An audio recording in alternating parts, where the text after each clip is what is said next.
Hello good evening everyone. मैं doctor Swati Sharma English सूत्रा में आप सभी का स्वागत करती हूँ। कैसे हैं आप सभी?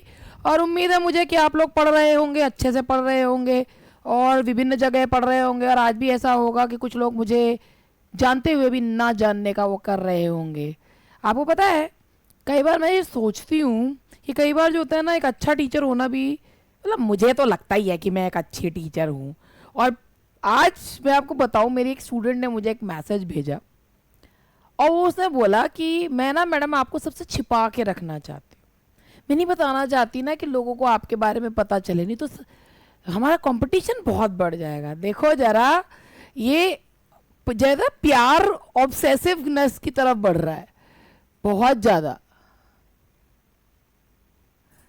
और ये ना, ये मैसेज जो है ना, ये देखो लिखा हुआ है, मैम आज गलती से लाइब्रेरी में आपको मेरी एक फ्रेंड ने देख लिया जब मैं पढ़ रही थी। तो इसे पूरा तो क्या ही दिखाऊं, लेकिन हाँ ये है कि उसमें उन्होंने ये बताया है कि मैम मैं आपको सबसे छिपा के रखना चाहती हूँ, किसी को पता ना चले कि मैं जो है मैम से पढ़ती हूँ, क्योंकि मैम हमारी इतना अच्छा पढ़ाती हैं कि मैं जो है बिल्कुल नहीं चाहती दूसरे लोग कंपटीशन में खड़े हो जाए। देखो कितना प्यार। अगर आप ये सोचो कि अगर आपको मेरा क्रिटिसिज्म भी सुनने को मिल रहा है ना कहीं ये सोचो कि आप YouTube की फ्री क्लासेस लेके देखो, पहले इस्तेमाल करें फिर विश्वास करें, ये सोच लीजिएगा। क्योंकि मेरे खुद के स्टूडेंट्स भी मेरे बारे में नहीं बताते हैं, आपको पता है। तो मैं उस दिन आप लोगों को जो पढ़ा रही थी, मैंने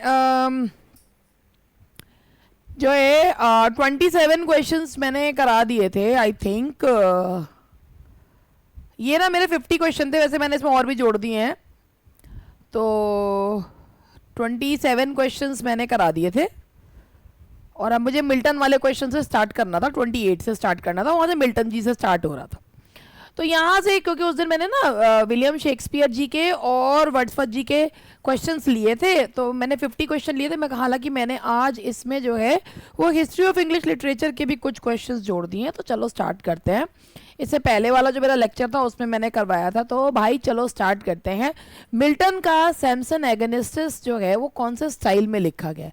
Elizabethan revenge tragedy, ancient Greek drama, medieval morality plays या रेस्टोरेशन कॉमेडी? तो भाई ध्यान रखना कि जो मिल्टन का सैमसन एगोनिस्टिस है वो लिखा गया है एंशियंट ग्रीक फॉर्म में।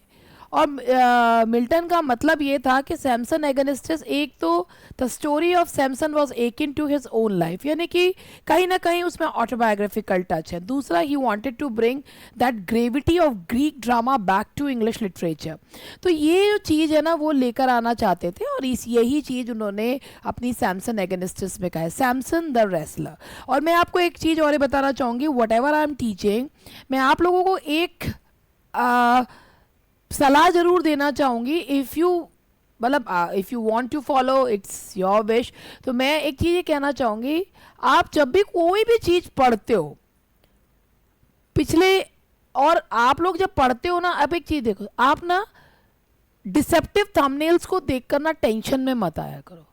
जैसे अभी मैंने कल मेरे स्टूडेंट्स ने मुझे मैसेज भेजा, यूपी टीजीटी पीजीटी हुई कैंसिल। मैं आपको बताती हूँ ये इतने घटियापन है उन लोगों का कि जो असिस्टेंट प्रोफेसर का बीएड का भरवाया गया था वो कैंसिल हुआ है। And what did they right कि यूपी टीजीटी पीजीटी हुई कैंसिल। अरे वो एग्ज़ाम अब होगा, वो नहीं कैंसिल होगा। हाँ, नई जो भर्ती आएगी वो जैसे राजकीय कॉलेजेस में जो नियमावली है उसके अनुसार अब एडेड कॉलेजेस की नियमावली भी वही हो रही है। लेकिन ये जो भर्ती होनी है, यानी कि जो 2022 वाला पेपर होना है, ये अपने मतलब ऑब्वियसली ये 3-3 4-4 बार टल चुका है, लेकिन अब जो इसकी डेट आई है इट इज़ फाइनल, और वो पेपर उस समय पर होगा, आप यकीन रखिए। तो इस तरीके के भ्रम, पता है मुझे लगता है लोग व्यूज़ बढ़ाने के लिए कुछ भी घटियापन करते हैं, कुछ भी गंदगी फैलाते हैं, और वो ये नहीं सोचते हैं कि जो जेन्युइन लोग हैं वो have been preparing for the last 3.5 years, उन पे क्या गुजरती होगी। कितने लोग हैं जो एक ये थंबनेल देखकर जो है ना वो शॉक में आ जाते हैं, और अंदर वही चीज़ होती है कि ये भी हो सकता है। अरे जब तुमको कुछ पता नहीं है तो काहे को भौंवो भौंवो कर रहे हो। तो ये जो चीज़ें होती है ना, मतलब मेरा मन ये करता है मैं क्या कहूँ उन लोगों को जो इस तरीके से एक न्यूज़ चैनल अपने आप को ये बताते हैं कि हम ऑथेंटिक न्यूज़ देते हैं या टीचर बनते हैं, and what are you doing? क्या ये चीज़ सही है? आप बताइए क्या ये चीज़ सही है? But irony of the situation in most of the people follow these type of jokers. तो चलिए, मिल्टन का सैमसन एगनिस्ट, वो वहाँ पे ना, ये यूट्यूब पे भी लोग बिग बॉस खेलते रहते हैं. तो जो जितना ज़्यादा लड़ोकड़ा होगा, जितना ज़्यादा चटपटी चीज़ें होंगी ना, लोगों को उतना ही ज़्यादा पसंद आएगा. बट ये पसंद उनको आता है जो जिन्हें कुछ करना नहीं होता, जिनको अपनी ज़िंदगी में कुछ करना होता है ना, वो मैं उनको एक चीज़ ये कहूँगी कि इस तरीके की नेगेटिविटी से दूर रहो. The primary theme of Paradise Lost is the English Civil War, man's first disobedience and the fall, classical mythology. देखो भाई, पैराडाइज लॉस्ट जो है वो मिल्टन का एपिक है. ये इंग्लिश एपिक है, ये सेकेंडरी एपिक है. सेकेंडरी एपिक का मतलब ये होता है कि एक ऐसा एपिक जिसके राइटर का नाम पता हो, और जो राइटर जो है वो कई विभिन्न सोर्सेज से उसने कहानी को लिया हो.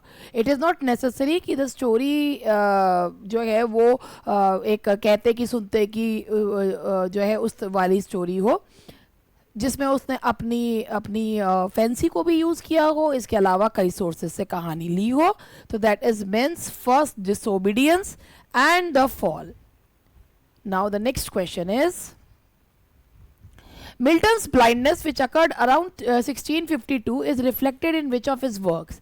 Paradise Lost, Samson Agonistes, and the sonnet on his blindness, Lycidas, Paradise Regained. देखो भाई, एक बात बताओ आपको, मिल्टन के में ना जो एपिक्स होते हैं ना, वो हमेशा जो होते हैं उनको ये माना जाता है कि जो एपिक्स होते हैं ना, they should be objective. It means the poet should not express his own feelings in his epic. But the irony of the situation of this epic is कि ये मिल्टन के आत्मानुभूति को बताता है, ये मिल्टन के हार्टफेल्ट फीलिंग्स को बताता है. और पैराडाइज लॉस्ट जो है, somewhere people can feel that the words of Saturn reciprocates the feeling of Milton. मतलब वो मिल्टन की फीलिंग को रेसिप्रोकेट करने में ना, कि ऐसा लगता है कि आदान प्रदान हो रहा है फीलिंग्स का. तो Saturn can be set the mouthpiece of Milton. तो ये जो चीज़ है मिल्टन की, लेकिन फिर भी वो एपिक है. तो सैमसन एगनिस्टिस, इसमें हम कह सकते हैं पैराडाइज लॉस्ट भी है, लेकिन Samson Agonistes and on his blindness. On his blindness sonnet का टाइटल उन्होंने नहीं दिया था, ठीक है, ये तो बाद में दिया गया. उनका टाइटल था when I consider how my light is spent. In Paradise Lost, Milton's portrayal of Saturn is characterized by pure evil, a figure who becomes progressively more corrupt throughout the epic, comic relief, heroic nobility.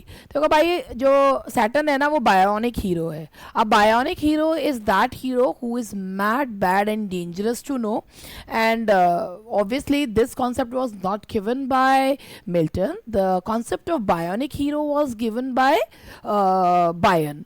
तो मतलब Bayern बाद में ये जो bionic mad bad and lady जो है lady lamb ने दिया था ये वाली चीज़, तो कि mad bad and dangerous to low. Later on the critics started calling these type of heroes Byronic heroes. तो बात ये होती है बायोनिक हीरो क्या होता है? मैड, पागल, बैड, बुरा, और जिसको जितना जानो वो उतना ही खराब होता जाता है. तो एक पैराडाइज लॉस्ट में मिल्टन ने जो सैटर्न को दिखाया वो ऐसा दिखाया कि व्हेन ही वाज लूसीफर, वो एक गॉड का फेवरेट एंजल था. But when he rebelled against God and जब उसको हेल में फेंक दिया गया, देन उन्होंने उस सैटर्न ने क्या कहा कि अच्छा करना कभी भी मेरा काम नहीं था, और जो जहाँ पर मुझे फेंका है, it's better to reign in hell than serve in heaven. तो वो प्रोग्रेसिवली बैड जो है वो होते चले जाते हैं. Now the next question is the concept of free will versus predestination in Paradise Lost suggests. देखो, अगर आप लोगों ने कॉन्सेप्ट नहीं पढ़ा है तो मैं आपको बताती हूँ. देखो, ये कॉन्सेप्ट पैराडाइज लॉस्ट में मिल्टन जी ने दिया है कि पहले ही भगवान ने ये सोच रखा था.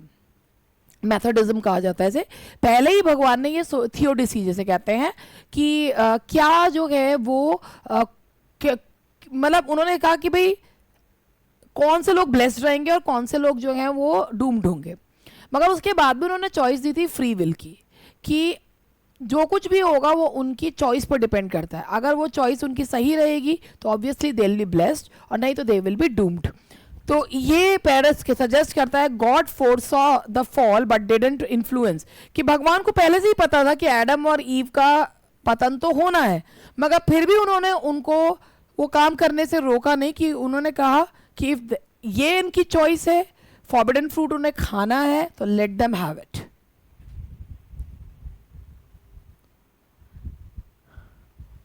Milton's Lycidas employees which classical literary convention.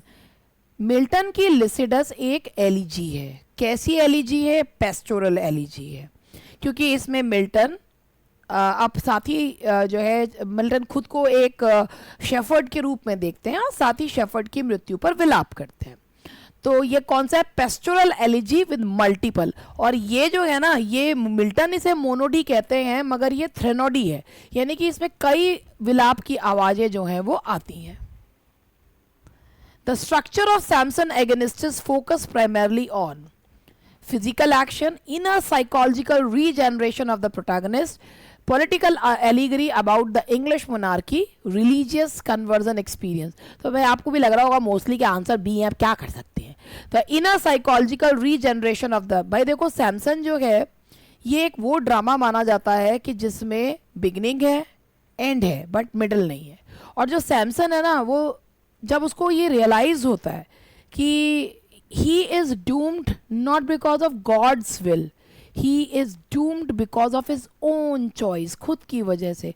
Had he not told his secret to Delilah he would not have been imprisoned. तो उसको इम्प्रिजन भी नहीं किया जा सकता था. तो बाद जब उसको ये एहसास होता है and he was given the last chance, तो वो सारा कुछ जो है वो लास्ट में जब वो दोनों पिलर्स को खींचकर सारी चीज जो है वो समाप्त कर देता है.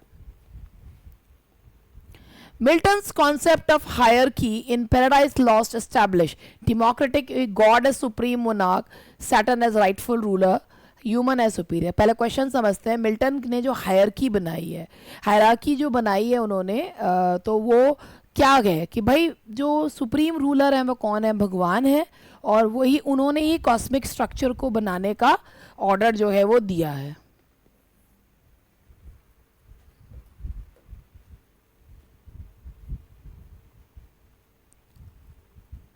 The theme of spiritual regeneration in Samson agonists culminates in Samson physical, Samson's reunion with Dalila, Samson's regained spiritual readiness to serve God, Samson's escape from captivity. जो spiritual regeneration है, जब लास्ट में सैमसन को जो है वो उसको लास्ट चांस मिलता है अपने आप को प्रूव करने का, फिलिस्तीन्स को ख़त्म करने का, तो वो क्या करता है?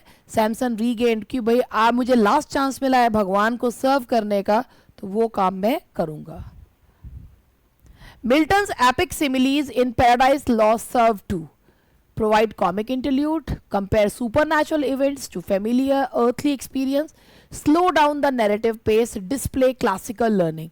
देखो मिल्टन ने जो एपिक सिमिलीज दिखाई है ना, एपिक सिमिली का मतलब होता है, एपिक कन्वेंशन में सिमिलीज बहुत लंबे लंबे जो कंपैरिजन्स हैं उन्हें एपिक सिमिली कहा जाता है. तो सुपरनैचुरल इवेंट को, यानी कि सुपरनैचुरल चीज को अर्थली एक्सपीरियंस के साथ कंपेयर करना. The genre of closet drama which describe Samson agonists means closet drama का क्या मतलब होता है? एक ऐसा प्ले जो परफॉर्म करने के लिए नहीं, पढ़ने के लिए लिखा जाता है. तो plays not intended for stage performance. Milton's treatment of the Adam and Eve relationship in Paradise Lost emphasizes their equality, their humanity, and distinct personalities while exploring the innocence, Adam's complete dominance over Eve. Adam and Eve तो आप लोगों ने paradise lost के बारे में तो आप जानते ही होंगे.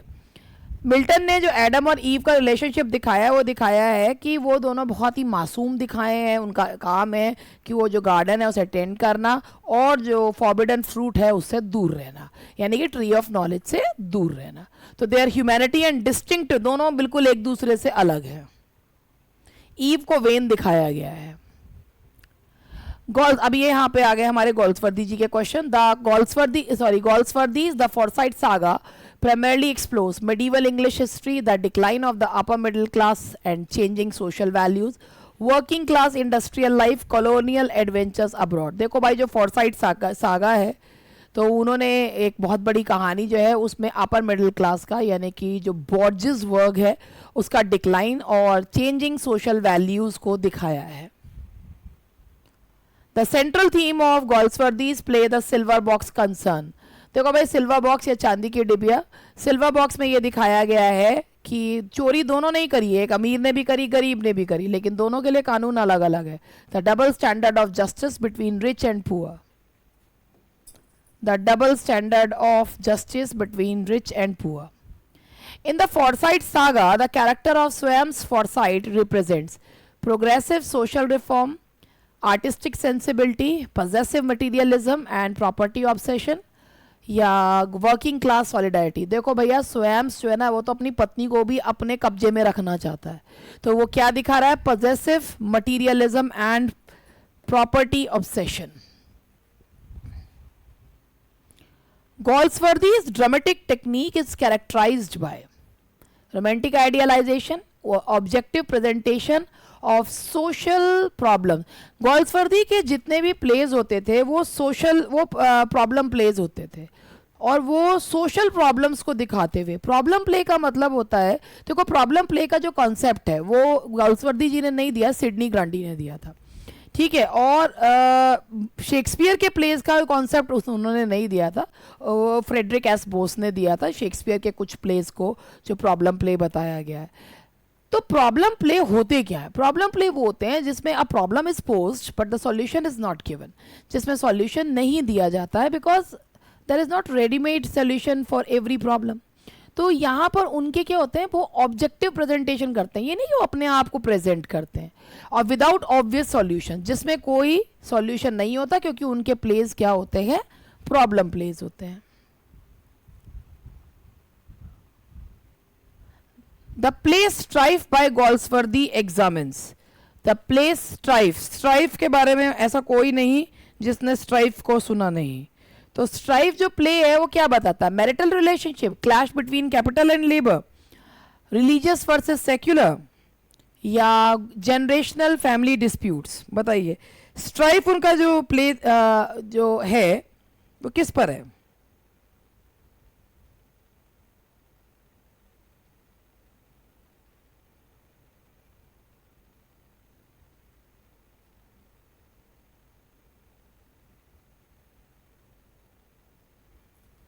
देखिए स्ट्राइफ जो उनका प्ले है ये कैपिटल और लेबर के बीच में क्लैश दिखाता, त्रिनार्था टिन प्लेट वर्क्स और उसके लेबर्स के बीच में. Galsworthy's approach to social criticism involves direct authorial commentary throughout, presenting both sides of social conflicts, advocating for violent revolution, focusing only on individual psychology. जब Galsworthy society का criticise करते तो बताते क्या है? दोनों तरीके का, यानी कि जो हैव और हैव नॉट्स दोनों की मनस्थिति को वो बताते हैं. So the answer is B, presenting both sides. Question समझना सबसे पहले बहुत जरूरी है. The theme of duty versus desire in the Forsyte saga is exemplified by duty versus desire, old Jolyon's business practice, young Jolyon's choice. यही है इसका answer. देखो ड्यूटी वर्सेस, जो यंग जॉलियन है वो जो उसको पसंद है आर्ट वर्क वो उसको फॉलो करता है बजाय अपने फैमिली बिजनेस को अपनाने के. Galsworthy's place justice was significant. Justice क्यों significant था? Justice was a commentary on the legal system of that particular time. तो Galsworthy का justice significant क्यों है? क्योंकि क्या उसने इंटरनेशनल लिटरेरी प्राइज जीता था? नहीं. क्या उसको एक्चुअल प्रिजन रिफॉर्म हुए थे? Establish new dramatic techniques, created controversy. कहते हैं कि जस्टिस प्ले के बाद जो सॉलिटरी कन्फाइनमेंट था उस चीज को वाकई में उसमें रिफॉर्म्स किए गए थे कि हाँ कैदियों को सॉलिटरी कन्फाइनमेंट नहीं दिया जाना चाहिए क्योंकि ये कोई चीज सुधारता नहीं है बल्कि उनको और जो है वो डिप्रेस करता है और मानसिक रोगी बना देता है. तो इसीलिए इसका आंसर है B, and it is completely true. If you remain all alone aloof, तो भाई आप मानसिक रोगी हो जाएंगे। And how people are being मानसिक रोगी? By watching reels on Instagram. आप लोग देखते भी होंगे आजकल लोगों को किसी की ज़रूरत नहीं है, they just spend their time, hours and hours they spend over Instagram watching some stupid reels। तो वो क्या कर रहे हैं? मानसिक रोगी बन रहे हैं। इस समय मेंटल हेल्थ को ठीक करने की ज़रूरत है, और वो सॉलिटरी कन्फाइनमेंट ही तो हो रखा है, और क्या हुआ है? The concept of Forsythism in Goldsworthy's work represents artistic and cultural appreciation, progressive political ideology, materialistic property obsessed mentality। तो जो ये फॉर्साइटिज्म का दे रखा है, इसका मतलब यही है कि मटीरियलिज्म, प्रॉपर्टी ऑब्सेस, कि भाई सारे जो फॉर्साइट्स हैं उनको एक ही चीज़ है, पैसा पैसा पैसा पैसा। अरे एक बात है, जिनके पास पैसा होगा, पैसा पैसा भी तो करना पड़ता है ना। पैसा जरूर, पैसा खुदा नहीं है मगर खुदा से कम भी नहीं है। If you don't have money you can't even bye bread for your family. तो बात तो ये है कि जो वो लोग वो भी वही ज्ञान देते हैं कि पैसा पैसा मत करो जिनके पास बहुत पैसा होता है। Goldsworthy's naturalistic dramatic style typically includes poetic dialogue and symbolism, realistic technique, supernatural invention या historical period। देखो गोल्ड्सवर्दी एक जो जिस लिखते थे वो नेचुरल, वो बिल्कुल रियलिस्टिक, जो सोसाइटी जैसी है बिल्कुल उसको वैसे ही प्रेजेंट करते थे। तो रियलिस्टिक टेक्निक्स को वो अपनाते थे, जैसा है उसको वैसा ही प्रेजेंट करना बिना कोई तड़का लगाए। The lasting significance of Goldsworthy's social drama lies in their entertainment value, documentation of specific historical events, compassionate reform-minded examination of social inequalities, या technical innovation in staging। अगर गोल्ड्सवर्दी के सोशल ड्रामास की बात करें तो हम उन्हें देखते हैं या पढ़ते हैं तो हमारे पर क्या इम्पैक्ट पड़ता है? कंपैशनेट रिफॉर्म माइंडेड एग्जामिनेशन, हम ये सोचते हैं कि yes law should be same for both the rich and the poor, and there should not be a clear chasm of distinction between the have and have nots। तो बात ये होती है, हाँ हैं ये किताबें बातें, मगर बात वही है कि जब हम गोल्ड्सवर्दी के प्लेस को देखते हैं, उनके नॉवेल्स को पढ़ते हैं, तो हमें ये लगता है कि we feel compassionate towards those who are have nots. तो ये हुए मिल्टन और गोल्ड्सवर्दी के। मैं थोड़ा जो है अपना ऐड सा कर लूँ, अगर आप लोग मुझे आज्ञा दें। ना भी देंगे तो ऐड तो मुझे करना पड़ेगा भैया, बिना, क्योंकि मेरे तो स्टूडेंट्स मुझे मेरे बारे में कुछ नहीं बताते हैं, कुछ भी नहीं। भाई देखो, सबसे पहली बात ये है कि if you want to achieve something तो मेहनत करनी पड़ती है बहुत ज़्यादा। ऐसा नहीं होता कि किसी का बैच खरीद लो और आप जो है सक्सेसफुल हो जाओगे। अब मैंने बैच ले लिया है और मैं जो है चाहे वीडियो देखूं ना देखूं, इनका पढ़ाया हुआ समझने की कोशिश करूं ना करूं, मगर मेरा सिलेक्शन, ऐसा नहीं होता। आपको भी मेहनत करनी पड़ेगी। और दूसरी बात यह है कि अगर कोई चीज़ आप पढ़ रहे हो और आपको समझ में नहीं आ रही है तो तब तक समझो जब तक जो है आपको समझ में ना आए। I am one of those teachers, भाई मैं वो हूँ, जब मेरे स्टूडेंट्स मुझे मैसेज करते हैं I try my level best कि मैं उनकी क्वेरीज को सेटिस्फाई कर सकूं। मैं हम ये कहती हूँ 100% आप किसी को सेटिस्फाई नहीं कर सकते, आप 100% किसी के लिए अच्छे और भले नहीं हो सकते हैं, मगर हाँ बहुत सारी चीज़ें होती हैं। मैं फिर भी कल भी मुझे एक स्टूडेंट ने ये कहा था कि मैम आप ना जब भी आपसे कोई भी क्वेरी पूछो आप जवाब देते हो, और कई बार ऐसा हो जाता है कि नहीं भी दे पाते हैं 1-2 दिन, लेकिन जब जैसे ही मैसेज पर नज़र पड़ती है तो देते हैं उस मैसेज का जवाब। तो उन्होंने कहा मैम आप हमेशा जवाब देते हो? नहीं, तो लोग ऐसा करते हैं कि बैच खरीदने के बाद वो लोग आपसे बात भी नहीं करते हैं। हमारा ऐसा नहीं है, जब तक आप बैच नहीं खरीदते, अगर आपने हमसे इंक्वायरी भी करी है, we will not follow you. लेकिन जब आप हमारे स्टूडेंट बन जाते हैं और आपकी कोई क्वेरी है तो हम आपसे फ़ोन करके भी बात करते हैं, आपके मैसेजेस का भी जवाब देते हैं, आपकी क्वेरी है पूरी कोशिश करते हैं कि उसे सॉल्व करें। तो भाई ये है। और अगर मैं आपको कह रही हूँ, अगर आपको मेरी बुराई कहीं सुनने को मिलती है तो आइए इस चैनल पर देखिए कि मैं क्या पढ़ाती हूँ, क्योंकि ये तो यूट्यूब का मैं आपको एक बार चीज़ बोल रही हूँ, मैं जो ऐप पर पढ़ाती हूँ सेम वही चीज़ मैं यूट्यूब पर नहीं पढ़ा देती हूँ, क्योंकि जो ऐप का कंटेंट है वो डिटेल्ड कंटेंट है। यहाँ तो चीज़ें जो हैं वो एमसीक्यूज के माध्यम से ऐप पे डिटेल्ड कंटेंट होता है। जैसे अभी 46 वीडियोस जो हैं वो 46 क्लासेस हो चुकी हैं जो एलटी की हैं। अब मैं आपको एलटी का ये बताऊंगी, ये जो मेरी एलटी की का बैच है 8500 वाला, जिसमें हम नोट्स देते हैं, हार्ड कॉपी नोट्स आपके घर पर पहुँचाते हैं। तो ये हो या ये 5500 वाला हो, तो बात ये है कि अगर आप वाकई में देखिए, अगर आप सिर्फ पैसे के हिसाब से, मैं ये नहीं कहूँगी, लोग फालतू में हम लोगों को बदनाम करते हैं, हम बहुत महंगे हैं, पता नहीं हमारे से ज़्यादा जिन्होंने ज़िंदगी में कुछ नहीं करा और वो लोग भी पढ़ा रहे हैं, वो लोग कभी कुछ कितने पैसे, कभी कितने पैसे लेके कर रहे हैं। मैं तो फिर भी एक जो है एक क्वालिफाइड टीचर हूँ जिसने एग्जाम्स निकाल रखे हैं, कई सारे स्टूडेंट्स को बना रखा है, तब जाकर मैं जो है, तो ये ऐसा नहीं, आप अगर पैसों के हिसाब से देखोगे तो आप जिस दिन पढ़ना शुरू करोगे और आप उस हिसाब से पढ़ना शुरू करोगे जैसे कि मैं पढ़ाती हूँ और मेहनत करती हूँ, तो आपको लगने लगेगा कि हाँ भाई पैसा खर्च करके कोई हमने जो है हमने पैसा वेस्ट नहीं करा। लेकिन अगर आप ये सोचो कि मैं कुछ ना करूँ बस, लेकिन जो है ना, मैंने अगर इंग्लिश सूत्रा का बैच ले लिया है और फिर उसके बाद आपने अपने मन में बैरियर बना रखा, बस मैडम की जिम्मेदारी बनती है मेरे दिमाग में घुसाने की, मुझे कुछ नहीं करना, तो ऐसा नहीं होता। I try my level best to make each and every student understand each and every concept. लेकिन अगर स्टूडेंट्स अपने दिमाग के दरवाजे खोले ही ना, तो मैं क्या कर लूँगी बताओ। अब वैसे मैं अपनी तरफ से पूरी कोशिश करती हूँ, और इसीलिए इस इंस्टीट्यूट से, क्योंकि एक गुड इंटेंशन से करा हुआ, ये एक गुड इंटेंशन से शुरू करा हुआ है, गुड इनिशिएटिव है, तो यहाँ से बहुत सारे लोगों ने अपनी जो है सपने पूरे करे हैं। वो बात अलग है कि उनमें से कुछ नाशुक्रे ऐसे हैं कि जो अब मुझे जो है अपनी करने के बाद भी जो है मुझे ही गाली बक देते हैं, लेकिन जो बहुत सारे हैं वो बहुत प्यार करने वाले भी हैं, जो मानते हैं कि हाँ उनके सक्सेस जो पाथ है उसमें कहीं ना कहीं हम लोगों ने उनको हेल्प करी है। तो आप भी अगर इस अपनी ज़िंदगी में अगर आप सफल होना चाहते हो और खुद मेहनत करने के लिए, मैं बहुत मेहनत करती हूँ अपने स्टूडेंट्स के साथ, अगर आप भी मुझसे भी ज़्यादा मेहनत करने के लिए तैयार हैं तो English Sutra is the right platform for you, नहीं तो और एंडू भेंडू बतेरे पड़े।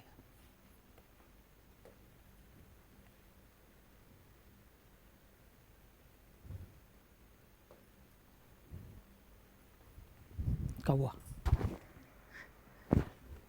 अब मेरे जो है लास्ट के क्वेश्चंस रह गए थे तो वो भी मैं करवा देती हूँ। ये हिस्ट्री ऑफ इंग्लिश लिटरेचर के क्वेश्चंस मैंने कुछ इसमें ऐड करे, फटाफट देखो। Which literary period emphasise reason, order and classical restraint? कौन सा लिटरेरी पीरियड है जिसमें जो है रीजन को इमोशंस पर, रीजन इमोशन पे ओवर पावर करता है, फॉर्म जो है वो एप्रोप्रिएट होनी चाहिए, कंटेंट कुछ भी हो, और वो कौन सा है? Neo classical age, pseudo classical age, या age of Pope. Alexander Pope and John Dryden were masters of which literary form during the 18th century? Gothic novel, satirical verse, romantic poetry या stream of consciousness? अगर मैं आपको एक बात ये बताऊं कि 18वीं सेंचुरी, 18th सेंचुरी, या जिसे नियो क्लासिकल एज भी कहा जाता है, ये वो एज थी जिसमें बेसिकली अर्बन कल्चर का और का मजाक उड़ाया गया था, कॉफ़ी हाउस कल्चर फ्लरिश हुआ था, और ये वो एज थी जिसमें सेटायर बहुत तेज़ी से फल फूल के सामने आया था। सेटायर का मीनिंग क्या होता है? सेटायर का उद्देश्य क्या होता है कि जो किसी इंस्टीट्यूशन में कमी है, लोगों में कमी है, उस कमी को बताना जिससे कि वो खुद को सुधार सके। तो ये वो एज थी जो सेटायर किया करती थी। और आपने अगर पोप का रेप ऑफ द लॉक पढ़ा हो तो उसमें उन्होंने उस समय के लॉर्ड्स एंड लेडीज और उस समय के कल्चर पे, उस समय की सोसाइटी पर व्यंग करा है। तो that is satirical verse. The romantic movement in English literature emphasized all of the following except individual emotion, reverence for nature, classical restraint and reason, imagination and spontaneity। तो देखो भाई, रोमांटिक एज जिसकी 1798 lyrical ballot से start हुई थी, वो किसके विद्रोह में आई थी? वो नियो क्लासिकल एज के विद्रोह में आई थी। तो ऑब्वियसली वो इंडिविजुअल इमोशन, यानी कि इमोशंस पे बल देती थी, सब्जेक्टिविटी पे बल देती। नेचर को वो लोग एक डिवाइन बीइंग की तरह पूजते थे। इमेजिनेशन तो उसका मुख्य चीज़ था। क्या नहीं था? बेसिकली ये एज किसके विद्रोह में आई थी? Rules and regulations. तो रेस्ट्रेंट एंड रीजन। हालांकि विलियम वर्ड्सवर्थ ने खुद ही कहा था कि जब उन्होंने पोएम्स लिखनी शुरू करी थी तो वो खुद ही कहते थे कि my early versification my early verses were team imitation of Pope, कि मैंने पोप को इमिटेट करने की कोशिश की है। फिर उन्हें समझ में आया कि अगर पोएम जो लिखी जानी चाहिए वो ऐसी होनी चाहिए, a man speaking to man, तो उन्होंने कहा कि मैं लेमन लैंग्वेज में पोएम्स लिखूंगा। हालांकि अगर आप उनकी पोएम्स पढ़ो तो इतनी लेमन लैंग्वेज में भी वो नहीं है। Which of the following poets are known as the big six romantic poets? Blake, Wordsworth, Coleridge, Byron, Shelley, Keats. Donne, ये मेटाफिजिकल हैं। पोप ड्राइडन, ये नियो क्लासिकल हैं। टेनिसन, ब्राउनिंग, आर्नल्ड, ये कौन से हैं आपके? ये आपके विक्टोरियन है। तो कौन से हुए? बिग सिक्स है। वैसे वर्ड्सवर्थ, कॉलरिज और ब्लेक तो उसमें नहीं आते हैं, साउदे होना चाहिए था। Wordsworth, Coleridge, black, Bayern, शेले, Keats. तो ये हो गया ए। देखो ये मेटाफिजिकल पोएट्स हैं, ये नियो क्लासिकल हैं और ये रोमांटिक विक्टोरियन राइटर्स हैं। The Victorian period was dominated by which literary genre? बताओ विक्टोरियन पीरियड में कौन सा लिटरेरी जॉनरा सबसे ज्यादा फेमस था? Epic, satire, novel, dramatic works? जी नॉवल। चार्ल्स डिकेंस जो हैं वो इसी एज के थे। The novel. Which Victorian novelist wrote Great Expectations, Oliver Twist and A Tale of Two Cities? कितना मुश्किल क्वेश्चन है। And that is Charles Dickens. The Bronte sisters, Charlotte Bronte and Emily and Bronte wrote which famous novel? Middlemarch, Silas Marner, The Mill on the Floss, Jane Eyre, Wuthering Heights, Vanity Fair, Taste of the Deer. बताओ बताओ। अब इस तरीके के question भी आ जाते हैं ना कई बार। तो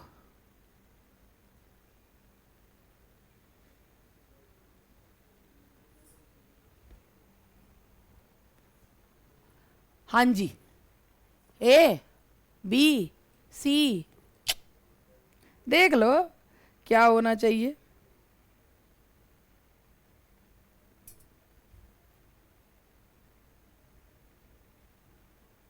एंड द आंसर इज, भाई देखो ये अगर आप और कुछ भी ना पता हो तो आप ये देखो कि यहां पर जेन आयर का नाम आपने सुन रखा होगा, तो वो है दैट इज किनकी है? Bronte sister, Jane Eyre, Wuthering Heights, the tenant of the Wildfell Hall. तो ये जो है द आंसर इज बी। ये नीचे डी जो है हार्डी की हैं। The pre Raphaelite brotherhood founded in 1848 included which poet painter? सबसे पहले प्री रेफेलाइट्स कौन थे? ये एक ग्रुप था प्री रेफेलाइट ब्रदरहुड, जिन्होंने ये कहा था कि हम रेफेल से पहले के जो हाई रेनेसांस पेंटर थे उनसे पहले के हम जो जैसे बनाई जाती थी नेचुरल, उस चीज़ को हम लिटरेचर में लेकर आएंगे।